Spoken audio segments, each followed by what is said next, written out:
again, good friends. Brian from Apex Detail here. Today we are going to take a look at IGL's correction system F1, F2, and F3.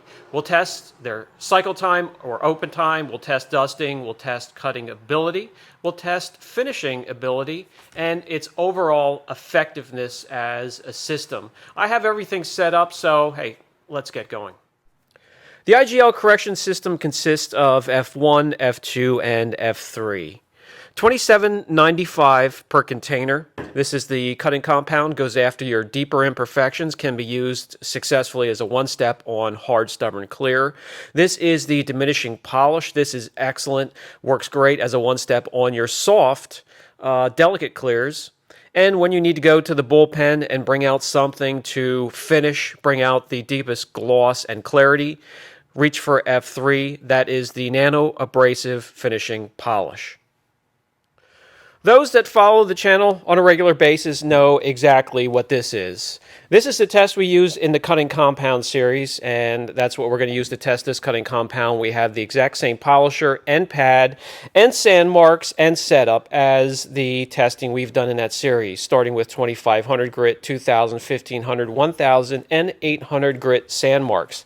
We make one trip starting here down through the sand marks, one return trip, and we'll see just how far the compound got before it starts to tail off. If you've been following the series, you would see most of them start to tail off in the 1000 grit section. Some make that perfectly through, and actually a great attempt in the 800 grit section. Not a whole lot of compounds that can tackle sand marks in this section, but there are some. And there are actually some compounds that started to fail before the 1000 grit section. They were just a little bit weaker. They finished up well, but just didn't have quite the bite. Let's see where this fits into that mold.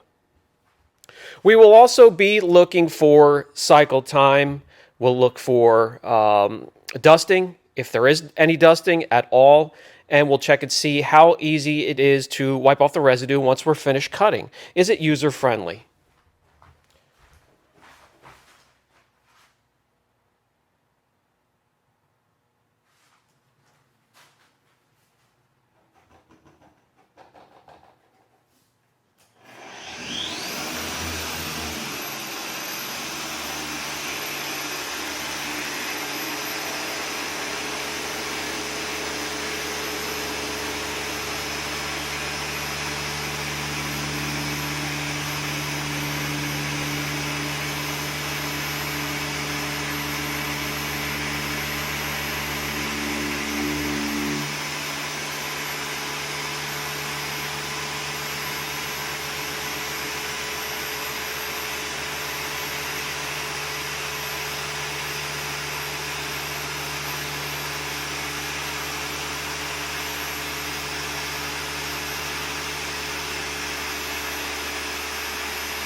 Okay, no dusting whatsoever. A very clean product to work with. Cycle time, open time is very good. You can work it for long periods of time. Let's see how difficult or easy it is to remove the residue. It's very thin. It's not a thick, creamy, viscous compound. It's thin, which is great because then you can see when you're working an area and you can see through the liquid itself. Keep an eye on the area you're trying to correct, where you're going, where you've been, and the progress you're making. So easily blazed through the 2500 grit, 2000 grit, 1500 grit. When we get to the 1000, very good. Just some of the deeper markings from the sandpaper, and actually a very good attempt in the 800 grit section. As you can see there, trying to use the shop light and the work light. If you've been following the series at all for the cutting compound, you'll notice that this is a very pleasing compound, very effective, and very impressive. If you want to see this go against our top compounds in that series, Sonax and 3D ACA, let me know in the comments section. We'll put those three, we'll put those two with IGL F1 on the same panel and let them battle it out. Let me know down below. Okay, hey, I have to clean this panel up for the next round of testing anyways. Why not grab F2, which is the diminishing polish, and see just how far that will go in cleaning up this panel. Next up, F2, the diminishing polish. We'll team that up with a dual action polisher and the Eurofiber 50/50 pad. See what we can clean up.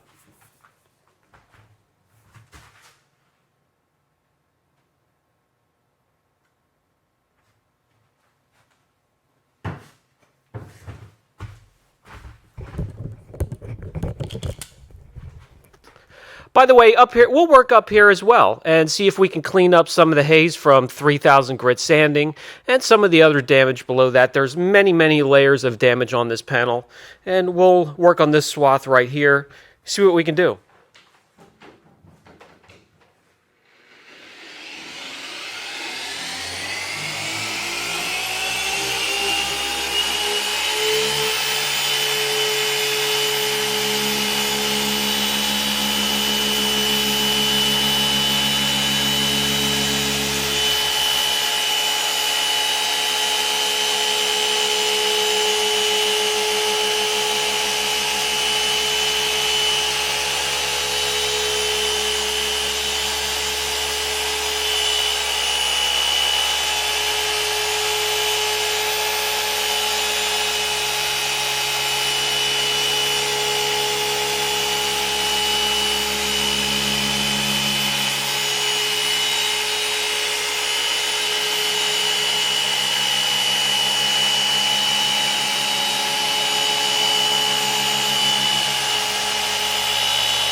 And look what we were able to do with just a crisscross pattern, which is equal to 2 passes. Everything except for the damage that is down below the clear coat or very close is gone, and we have the clarity and we have the shine back. Now what we're going to do is take some gloss measurements, and we'll break out the finishing polish with the rotary and a nice soft foam finishing pad, and we'll just see how much gloss we can get out of this surface. This panel here was at one time repainted, and not a very good job, as you can see through the texture and orange peel that was left behind, but let's see what we can do. All right, let's take some measurements here. 90, 92, 91. Okay, let's work with the finishing polish and see if we can bump that up a bit with the rotary and a soft finishing pad, perforated foam pad. F3, nano abrasive.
Once again, long, impressive cycle time, no dusting whatsoever, wipe off, residue removal. It's easy, it's user-friendly. Let's get some gloss meter readings. Now, let's get some readings.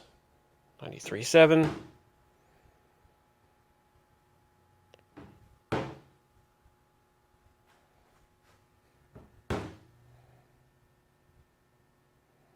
And you can see the bump we get just from a crisscross pattern, which is 2 passes with the F3. We don't even have protection on here yet. And for the final thought segment of the video, the IGL Correction System F1, F2, F3, very effective.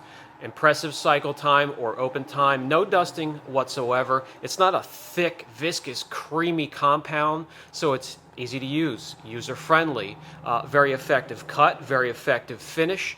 I would love to see the price come down. I believe the price is too high for these. But other than that, just an incredible system of just 3 liquids that does everything for you. The F1 is a great one-step, other than being able to cut on harder clears, your Corvettes and etc.